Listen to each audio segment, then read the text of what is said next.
Hello guys, कैसे हैं आप लोग। मैं हरीश मलिक और आप देख रहे हैं आपका अपना यूट्यूब चैनल।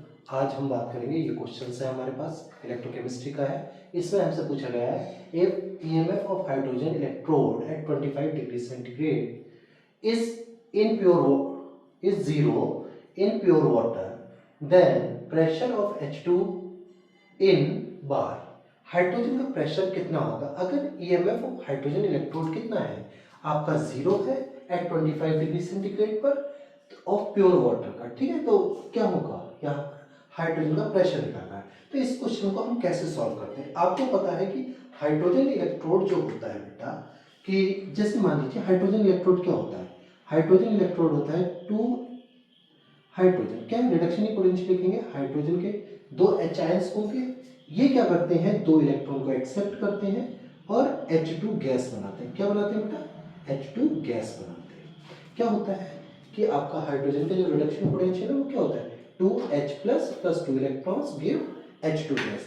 ये क्या होता है, ये एक्वस होता है। ठीक है, मतलब एसिड होगा आपका। अब देखो, आप इसका E रिडक्शन पोटेंशियल लिखोगे, EH प्लस से H2 बनाओगे बेटा, तो ये क्या होगा, E नॉट, क्या आएगा, E नॉट H प्लस से H2 माइनस।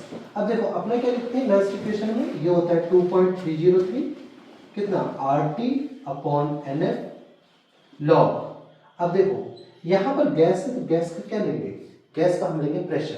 तो गैस का प्रेशर क्या होता है, partial pressure of H2 gas upon, यहाँ पे क्या है H प्लस आयन, तो इसका क्या आएगा, concentration of H plus ion. यहाँ पर स्टोइकियोमेट्रिक कोफिशिएंट कितना है, 2, तो ये 2 आ जाएगा बेटा। समझ आ रही बात, ये अपनी नर्स्ट इक्वेशन हो गई इसके लिए। अब अपना को क्या करना है, देखो अपना को पता है स्टैंडर्ड हाइड्रोजन इलेक्ट्रोड जो होता है ऑफ हाइड्रोजन कितना होता है, जीरो होता है। ये क्या है, जीरो है। अब देखो इसको सॉल्व कैसे करेंगे, इधर देखो। अब अपना को स्टैंडर्ड तो पता है, ये तो हर टाइम जीरो रहता है क्योंकि ये रेफरेंस इलेक्ट्रोड है। तो EH प्लस से EH2 is equal to 0 minus. अब 25 डिग्री सेंटीग्रेड पे इसकी वैल्यू 2.303 RT अपॉन F की वैल्यू कितनी होती है, 0.059। तो ये कितना आ जाएगा, 0.0591 लेते हैं अपॉन। अब कितने इलेक्ट्रॉन यहां पर आ रहे हैं बेटा, देखो दो इलेक्ट्रॉन है, तो आप यहां पर n की वैल्यू कितना लिखोगे, 2 लॉग। अब partial pressure of H2 gas upon H plus ion का कंसंट्रेशन का स्क्वायर आ जाएगा। अब बेटा देखो ये चीज हो गई EH प्लस से H2 is equal to minus 0.0591 upon 2 log partial pressure of H2 upon H plus ion का स्क्वायर। अब देखो इस चीज को अगर जीरो बनाना है, मतलब ई सेल को हमें जीरो बनाना है, तो बेटा ये तो कोई कांस्टेंट है, ये तो जीरो हो नहीं सकता। अब हमारा अगर ये टर्म हमारा अगर जीरो हो जाए तो कोई भी चीज जीरो से मल्टीप्लाई होगी तो जीरो हो जाएगी। तो इसको अगर जीरो बनाना है तो इस टर्म को हमें जीरो करना पड़ेगा। अब इस टर्म को जीरो के बराबर रख दीजिए, आपका आंसर आ जाएगा। देखो कैसे, देखो कोई भी नंबर हो उसको जीरो से मल्टीप्लाई करोगे तो ये जीरो आ जाएगा। अब देखो आप कैसे करोगे, देखो क्या करना है, आपने करना क्या, log partial pressure of H2 upon H plus ion का स्क्वायर को आप जीरो के बराबर रख दीजिए। किसके बराबर रख दीजिए, जीरो के बराबर रख दीजिए। यही टर्म तो हमें जीरो करना है। अब देखो ये पूरा का पूरा a मान लीजिए, इसका बेस कितना होता है, 10, कितना होता है बेस 10। तो आपका क्या आ जाएगा, partial pressure of H2 upon H plus ion का स्क्वायर इज इक्वल टू 10 की पावर क्या हो जाएगा बेटा, जीरो। और किसी की पावर जीरो कितना होता है, 1 होता है। तो हम लिखेंगे partial pressure of H2 is equal to ये अपॉन H प्लस आयन किसके बराबर हो जाएगा, स्क्वायर इज इक्वल टू 1 के बराबर हो जाएगा।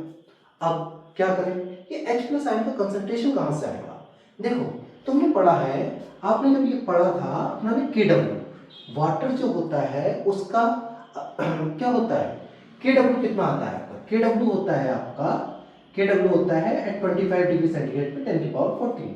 मतलब यहां से H प्लस आयन का कंसंट्रेशन कितना आता है, 10 की पावर -7 मोलर। कितना आता है बेटा, 10 की पावर, क्योंकि हमें प्योर वाटर का दे रखा है ना उसमें। तो KW हम निकालेंगे, आयनिक प्रोडक्ट ऑफ वाटर कितना आता है, 10 की पावर -14। और HI का कंसंट्रेशन कितना होता है, 10 की पावर -7, क्योंकि इसमें जितना H आयंस होता है उतना ही OH आयंस होता है। दोनों को मल्टीप्लाई करोगे तो 10 की पावर -14। अब ये वैल्यू हमें क्या पुट करनी है, तो हमारा कितना आ जाएगा, partial pressure of H2 is equal to 10 की पावर -7 का स्क्वायर आ जाएगा, तो ये आ जाएगा 10 की पावर -14। तो अगर पार्शियल प्रेशर ऑफ H2 जो है 10 की पावर -14 बार होगा तो क्या आएगा आपका जो है ये टर्म जो है ई सेल जो होगा वो 0 आएगा।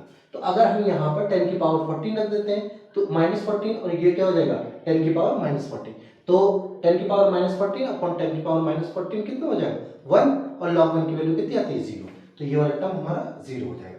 तो यहाँ पर पार्शियल प्रेशर ऑफ H2 कितना आएगा बेटा 10 की पावर -14। तो ये वाला हमारा क्वेश्चन का सॉल्यूशन होता है, इस तरीके से हम करते हैं। समझ आ रहा है? बस आपको यहाँ पर मेन चीज जो थी आपको H प्लस आयन का कंसंट्रेशन लाना था, और H प्लस आयन का कंसंट्रेशन कहाँ से लाना था, KW से लाना था। यही बस मेन पॉइंट था इसमें, बाकी आपने H प्लस आयन के बहुत सारे क्वेश्चंस करने हैं। ठीक है, उम्मीद है आपको समझ आया होगा। Best of luck.